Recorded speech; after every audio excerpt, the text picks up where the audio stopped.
Hello students, I am Hardik Sheta from Saraswat international academy Vapi. आज हम standard 12 subject physics chapter number 12 atoms start करेंगे। तो atoms में सबसे पहला टॉपिक हमें पढ़ना है इलेक्ट्रॉन ऑर्बिट्स। ठीक है, इलेक्ट्रॉन ऑर्बिट्स। चलो, तो यहाँ पे हमें पढ़ना क्या है वो समझो। सबसे पहले हम लेने वाले हैं हाइड्रोजन एटम के लिए एक एटॉमिक मॉडल। ठीक है, तो यहाँ पे मैं लिख रहा हूँ हाइड्रोजन एटम। चलो, हाइड्रोजन एटम के अंदर एक आपको स्मॉल पॉजिटिवली चार्ज्ड न्यूक्लियस मिलेगा और उसके अराउंड फिक्स ऑर्बिट में आपको इलेक्ट्रॉन मिलेंगे। ठीक है, अब हाइड्रोजन एटम है तो आउटर ऑर्बिट में एक ही इलेक्ट्रॉन होगा। अब वो इलेक्ट्रॉन के ऊपर लगने वाला फोर्स हम काउंट करें। सपोज यहाँ पे कोई एक इलेक्ट्रॉन है तो सेंटर की ओर जो फोर्स लगने वाला है वो कौन सा होगा? Electric force. और सेंटर से दूर की ओर स्यूडो फोर्स लगेगा mv²/r। स्यूडो फोर्स का अमाउंट कितना रहेगा? सेंट्रीपिटल फोर्स जितना। ठीक है, तो यहाँ पे हम बोल सकते हैं electric force equal to centripetal force, क्योंकि यहाँ पे नेसेसरी सेंट्रीपिटल फोर्स कौन प्रोवाइड कर रहा है? Electrical force. ठीक है, चलो अभी इलेक्ट्रिकल फोर्स है क्या, मैं उल्टा लिख लेता हूँ यहाँ पे। Centripetal force equal to electrical force. Centripetal force है क्या? mv²/r। इलेक्ट्रिकल फोर्स क्या है? इलेक्ट्रिकल फोर्स है के मतलब 1/4πε0। यहाँ पे देखो, पॉजिटिवली चार्ज न्यूक्लियस का चार्ज रहेगा E और ये इलेक्ट्रॉन का चार्ज का मैग्नीट्यूड भी E। तो E इंटू ई क्या बन जाएगा? E² और डिवाइड बाई रेडियस R, उसका भी स्क्वायर करना पड़ेगा तो ये बनेगा R²। ठीक है, चलो तो यहाँ पे एक एक R कैंसल आउट। मुझे चाहिए काइनेटिक एनर्जी, तो उसके लिए मैं क्या करता हूँ, यहाँ पे हाफ से मल्टीप्लाई कर देता हूँ तो सामने भी हाफ से मल्टीप्लाई हो जाएगा। तो वो बन गया E²/8πε0r। 4 ऑलरेडी था और 2 से हमने मल्टीप्लाई किया तो इलेक्ट्रॉन की काइनेटिक एनर्जी मिली E²/8πε0r, where r is the radius of atom। इसको नाम दे देते हैं इक्वेशन 1। चलो यहाँ तक क्लियर? ओके, काइनेटिक एनर्जी मिल गई तो अभी हम निकालते हैं पोटेंशियल एनर्जी।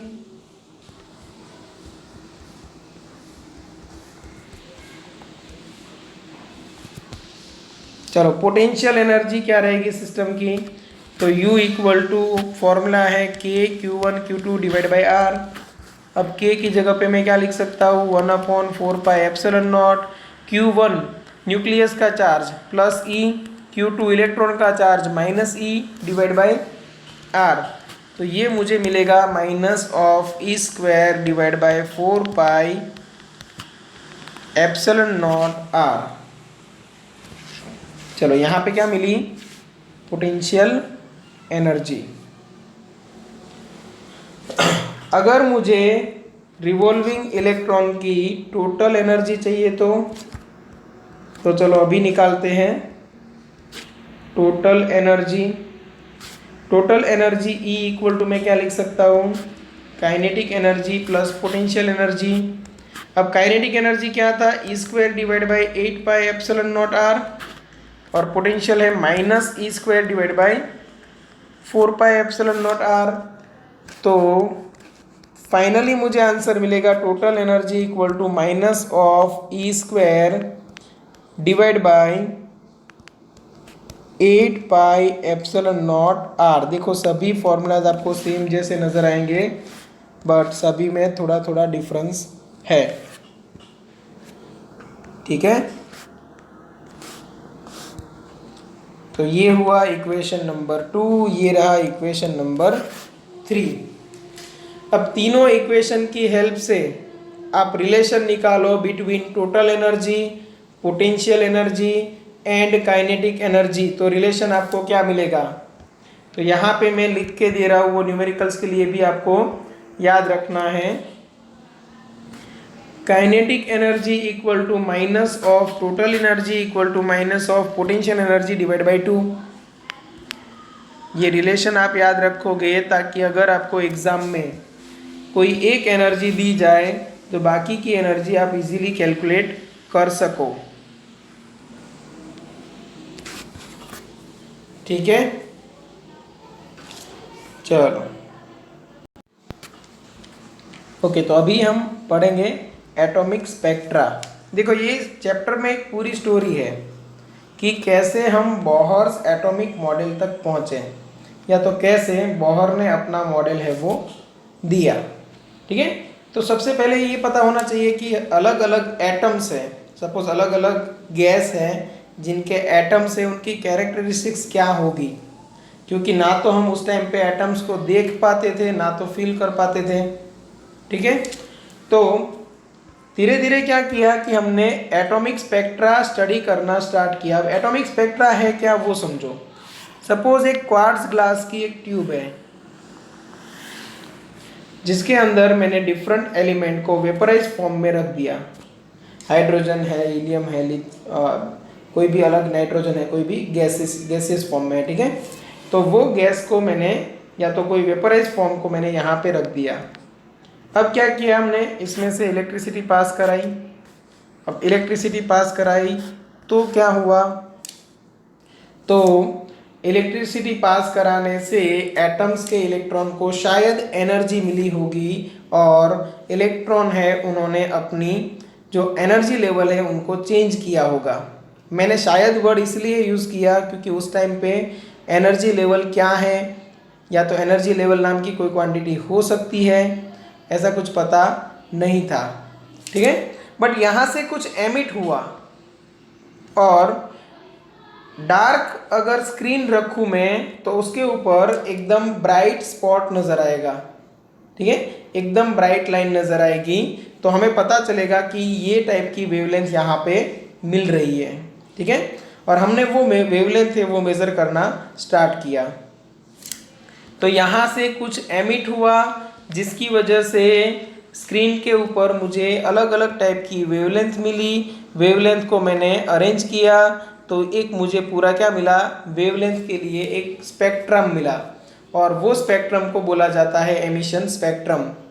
ठीक है, अब देखो यहाँ पे सरप्राइजिंग क्या था कि जो हमें वेवलेंथ मिली वो डिस्क्रीट मिली। डिस्क्रीट का मतलब समझो कि वेवलेंथ है सपोज 91 मिलीमीटर मिली, नैनोमीटर, उसके बाद 91.0001 नैनोमीटर, 91.0002 नैनोमीटर, ये सभी वेवलेंथ मिलनी चाहिए ना, बट ऐसा नहीं हुआ, कंटिन्यूस वेवलेंथ नहीं मिली। 91 के बाद सीधा 122 नैनोमीटर मिला। तो इसका मतलब क्या हुआ कि बीच की वेवलेंथ है वो एब्सेंट है। अब ऐसा क्यों, ये क्वेश्चन जनरेट होना स्टार्ट हुआ, और यहीं से क्वांटम मैकेनिक्स जनरेट हुआ, क्योंकि हमें पता चलने लगा कि इलेक्ट्रॉन जो है वो एक फिक्स एनर्जी लेवल से दूसरे फिक्स एनर्जी लेवल तक जंप करके जाते हैं, और जब वो रिटर्न आते हैं तब एक एनर्जी का जो डिफरेंस है उस हिसाब से एक क्वांटा रिलीज करते हैं, जिसको हमने नाम दिया था फोटोन, और उस फोटोन की एनर्जी थी HF। ठीक है, धीरे धीरे आपको सब कुछ समझ में आने लगेगा।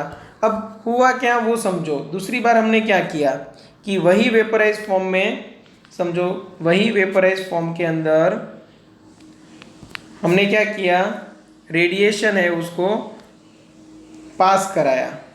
अब यहाँ पे रेडिएशन में बहुत सारी वेवलेंथ्स थी,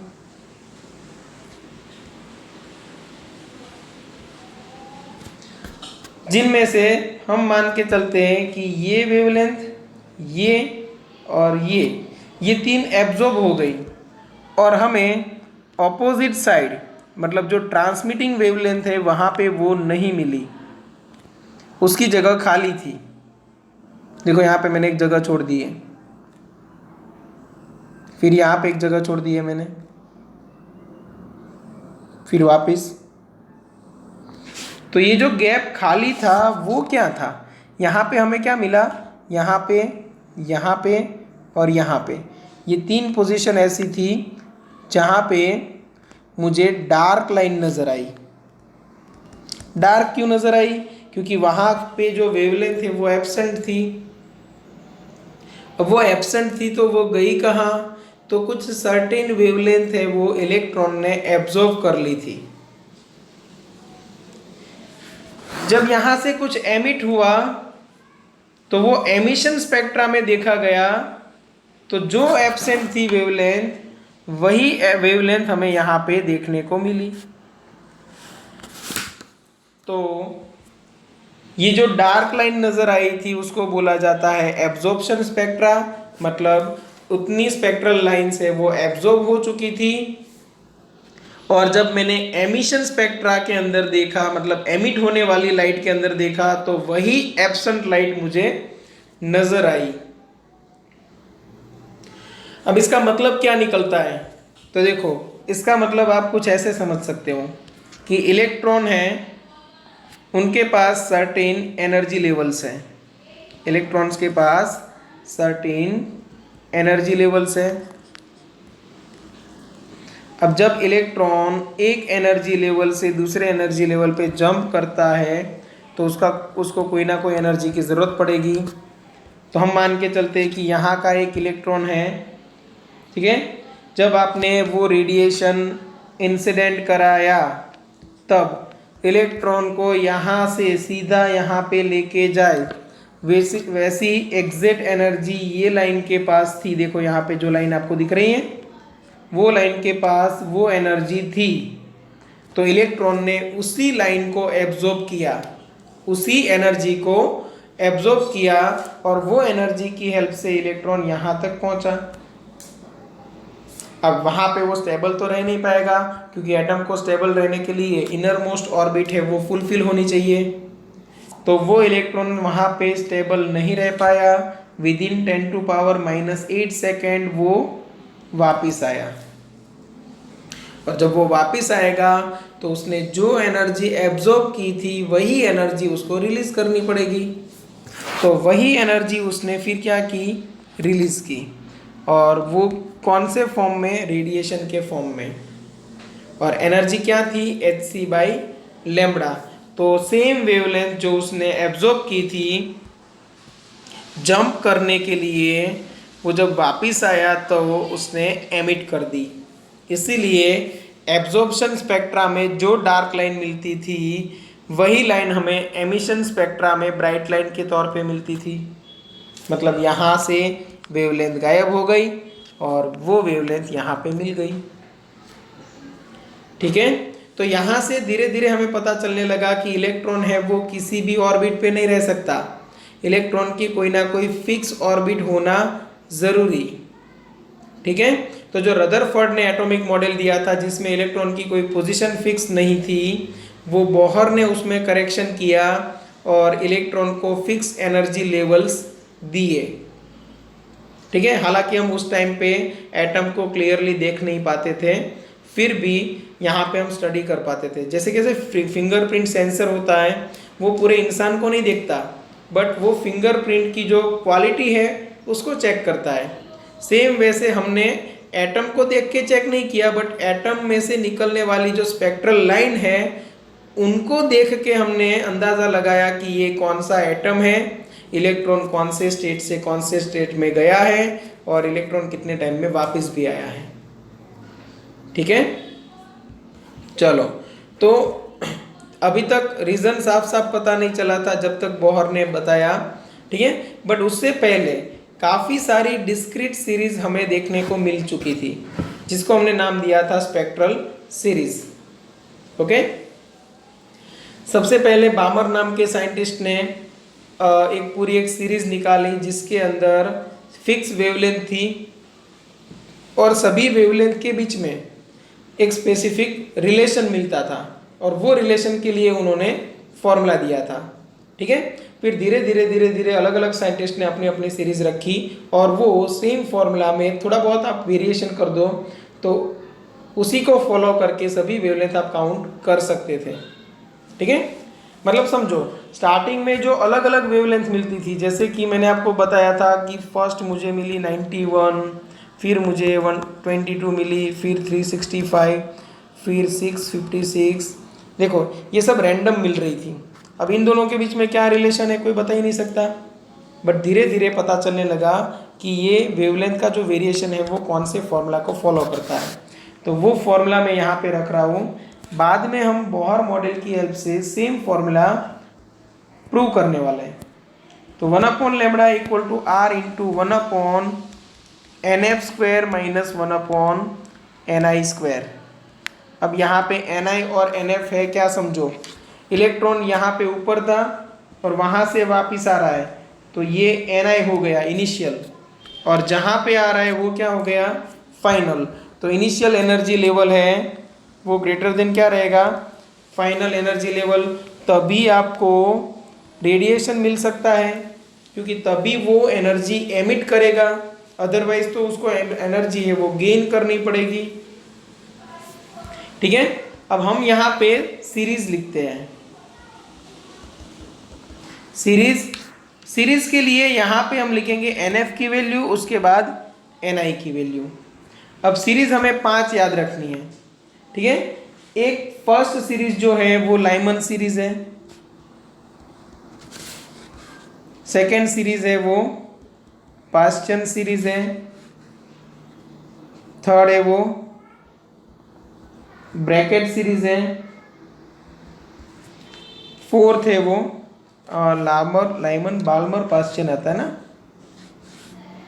हाँ तो एक बीच में हमने एक मिस कर दी, बाल्मर सीरीज। ओके, और ब्रैकेट के बाद फंड सीरीज। ठीक है, चलो इतनी सीरीज आपको लाइन टू लाइन याद रखनी है।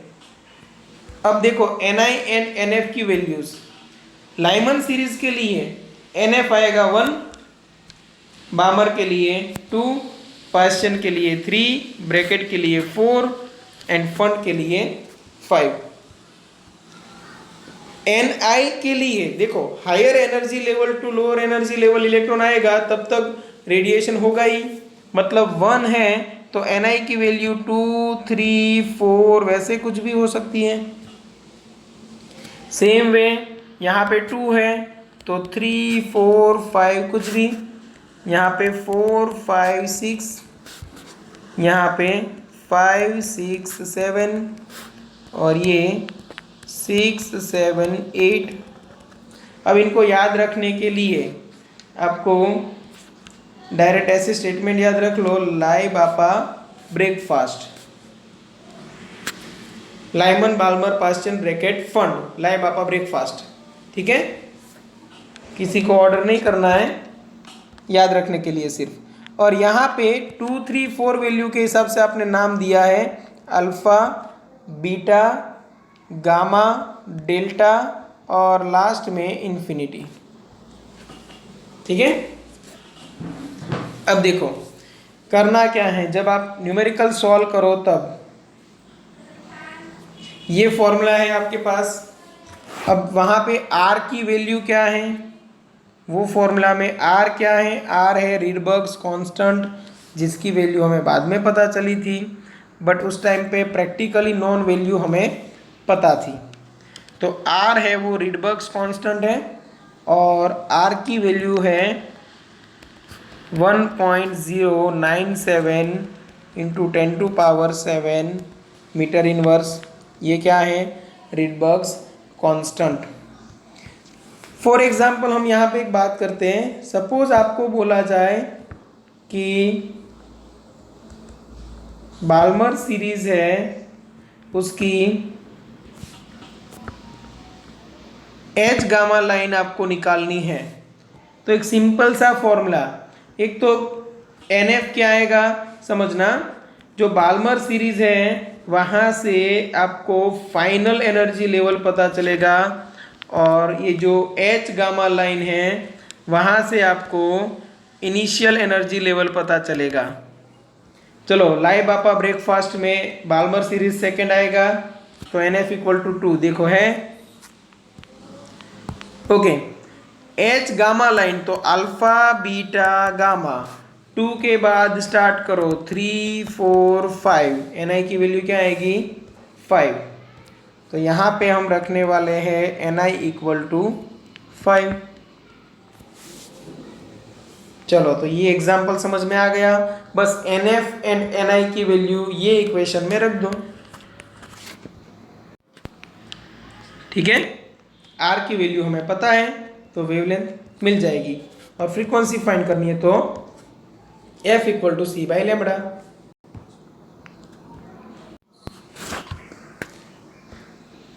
ओके, तो उसके बाद एक टॉपिक है Bohr model of an hydrogen of the hydrogen atom. देखो, बोहर मॉडल समझने से पहले आपको समझना है लिमिटेशन ऑफ रदरफोर्ड मॉडल। चलो, रदरफोर्ड मॉडल क्या था? तो रदरफोर्ड मॉडल में उन्होंने इलेक्ट्रॉन की कोई पोजीशन फिक्स नहीं कही थी, ठीक है। मतलब क्लासिकल फिजिक्स के हिसाब से हम चल रहे थे, क्लासिकल इलेक्ट्रोमैग्नेटिक थियोरी के हिसाब से, कि इलेक्ट्रॉन है वो रिवॉल्व कर रहा है। समझो, इलेक्ट्रॉन है वो एटम के अराउंड रिवॉल्व कर रहा है। अब रिवॉल्विंग इलेक्ट्रॉन है तो सेंट्रीपिटल एक्सेलरेशन तो होगा ही, और एक्सेलरेशन है तो वो एक्सेलरेटेड चार्ज कोई भी है वो इलेक्ट्रोमैग्नेटिक रेडिएशन क्रिएट करेगा, मतलब अपनी एनर्जी लूज करेगा। और उसकी खुद की एनर्जी अगर लूज हो रही है तो इलेक्ट्रॉन धीरे धीरे धीरे धीरे स्पाइरल शेप में न्यूक्लियस के अंदर चला जाएगा, ठीक है ना। तो ऐसा प्रैक्टिकली तो हमें देखने को मिलता नहीं था, मतलब ये मॉडल में कहीं ना कहीं पे प्रॉब्लम थी। सेकेंड थिंग कि जो फ्रीक्वेंसी है as per classical electromagnetic theory, जो फ्रीक्वेंसी है वो सेम थी। कौन कौन सी? एक फ्रीक्वेंसी ऑफ रोटेशन एंड एक frequency of emitted electromagnetic wave. अब देखो, अगर ऐसा है तो ये जब इलेक्ट्रॉन स्पाइरल शेप में न्यूक्लियस के अंदर की ओर मूव करेगा तब ये फ्रीक्वेंसी चेंज होगी, तो एमिटेड फ्रीक्वेंसी भी चेंज होनी चाहिए। देखो, ये रोटेशन की फ्रीक्वेंसी है, ये एमिशन की फ्रीक्वेंसी है। अब दोनों फ्रीक्वेंसी चेंज होनी चाहिए तो कंटिन्यूअस फ्रीक्वेंसी मिलनी चाहिए। ऐसा तो होना ही नहीं चाहिए कि डिस्क्रीट वेवलेंथ मिले हमें। कोई कोई वेवलेंथ मिलती है, बीच वाली वेवलेंथ नहीं मिलती, कोई कोई वेवलेंथ वापस मिलती है। जैसे यहाँ पे मैंने बोला था कि 91 के बाद सीधा 125 समथिंग मिला था, तो बीच वाली वेवलेंथ गायब थी, मिली ही नहीं। ऐसा क्यों? क्योंकि ये चीज़ पॉसिबल नहीं है कि इलेक्ट्रॉन स्पाइरली मूव होके धीरे धीरे धीरे न्यूक्लियस में जाए तो हर एक टाइप की वेवलेंथ क्रिएट करेगा, बट प्रैक्टिकली ऐसा देखने को मिलता नहीं था, ठीक है। तो यहाँ से हमें सिर्फ इतना पता चल गया था कि जो क्लासिकल आइडियाज़ है about electromagnetic theory are not sufficient to explain the atomic structure, ठीक है। ये सारे आइडियाज़ जो है क्लासिकल आइडियाज़, वो एटॉमिक स्ट्रक्चर को इजीली एक्सप्लेन नहीं कर सकते, एटम की स्टेबिलिटी को इजीली एक्सप्लेन नहीं कर सकते। इसीलिए बोहर ने क्या किया, क्लासिकल थियरी है उसको और क्वांटम मैकेनिक्स दोनों को मिक्स किया और अपना मॉडल रखा बोहर्स एटॉमिक मॉडल, जो कि हम नेक्स्ट लेक्चर में पढ़ने वाले हैं, ठीक है। यहाँ तक अगर किसी को कोई डाउट है तो एनी टाइम कांटेक्ट कर सकते हो, और एक बार टेक्स्ट बुक का वर्ड टू वर्ड पढ़ लेना, क्योंकि यहाँ पे मैंने आपको जो पढ़ाया ये ऑनलाइन पढ़ाया है, ठीक है। आप स्क्रीन के ऊपर पढ़ रहे हो सकता है कोई कोई बात आपको समझ में ना आई हो, ठीक है। टेक्स्ट बुक का एक बार वर्ड टू वर्ड पढ़ लो, जो मैंने टॉपिक पढ़ाया है वही, ठीक है। ऐसा नहीं कि आपको स्टार्टिंग में इंट्रोडक्शन से पढ़ते आना है, ऐसा बिल्कुल नहीं है। मैंने जहाँ से स्टार्ट किया है वहाँ से आपको वर्ड टू वर्ड पढ़ना स्टार्ट करना है। अगर कहीं पे डाउट लगे तो कांटेक्ट कर सकते हो। हार्डली 30 मिनट लगेगा टाइम, उतना टाइम आप दे सकते हो, ठीक है। चलो यहाँ तक रखते हैं। कोई डाउट है तो कांटेक्ट कर सकते हो। Okay, thank you.